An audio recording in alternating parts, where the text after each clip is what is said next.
तो दोस्तों boss limited ने अपने क्वार्टर फोर के नंबर को डिस्क्लोज कर दिया है। तो क्या है क्वार्टर फोर के नंबर्स के अंदर, लेकिन उससे पहले बता दूं कंपनी को उससे डिविडेंड की भी अनाउंसमेंट की गई इस क्वार्टर में।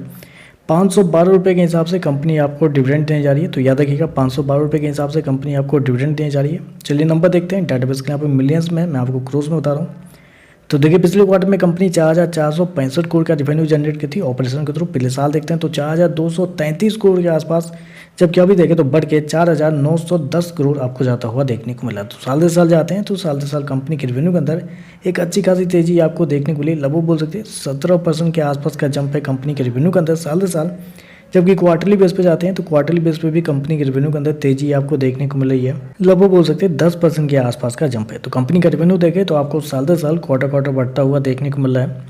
खर्चे की बात करते हैं तो देखिए पिछले क्वार्टर में कंपनी खर्चे 399 करोड़ के आसपास, पिछले साल 380 करोड़ के आसपास, जबकि अभी देखें तो 436 करोड़ आपको जाता हुआ देखने को मिला। तो खर्चे भी देखें तो खर्चे भी कंपनी के ठीक है, कंट्रोल में आपको देखने को मिला इस क्वार्टर में। हालांकि इनको इस क्वार्टर में कंपनी को इन्वेंट्री के नाम पे कुछ लॉस लगे हैं। पिछले क्वार्टर कुछ फायदे भी हुए थे।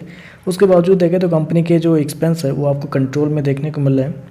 चलिए कंपनी का प्रॉफिट क्या निकलता है वो देखते हैं। तो देखिए पिछले क्वार्टर में कंपनी का प्रॉफिट लगभग बोल सकते हैं 458 करोड़ के आसपास था। पिछले साल देखते हैं तो 564 करोड़, जबकि अभी देखें तो कंपनी के जो प्रॉफिट है 553 करोड़ आपको जाता हुआ देखने को मिला। तो साल दर साल जाते हैं तो साल दर साल कंपनी का प्रॉफिट आपको गिरते हुए देखने को मिल रहा है। लगभग 2% के आसपास की गिरावट है। तो आप बोलेंगे ऐसे कैसे हो गया, जब रेवेन्यू बढ़ रहा है, एक्सपेंस भी कंट्रोल में है, तो प्रॉफिट कैसे गिरेगा। तो फिर एक ही क्वेश्चन आता है कि कंपनी के टैक्स क्या है। तो टैक्स देखें तो बहुत ही ज़्यादा इस क्वार्टर में आपको पे करता हुआ देखने को मिलेगी कंपनी।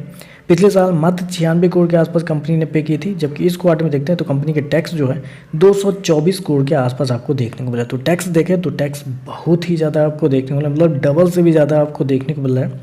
पिछले क्वार्टर में 160 करोड़ कंपनी ने पे किए थे। तो टैक्स इस क्वार्टर में बहुत ज़्यादा है, जिसकी वजह से कंपनी के जो प्रॉफिट है वो आपको गिरते हुए देखने को मिला है साल दर साल। क्वार्टरली बेस पर बढ़ा है, लेकिन साल दर साल आपको गिरते हुए देखने को मिल रहा है टैक्स की वजह से।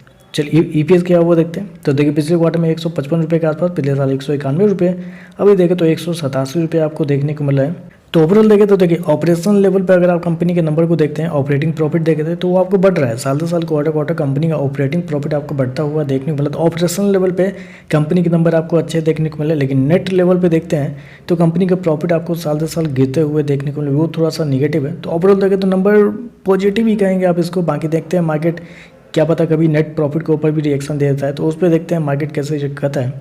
आज के लिए बस इतना ही। वीडियो पसंद आए तो लाइक कीजिएगा, साथ में साथ चैनल को सब्सक्राइब जरूर कीजिएगा। धन्यवाद।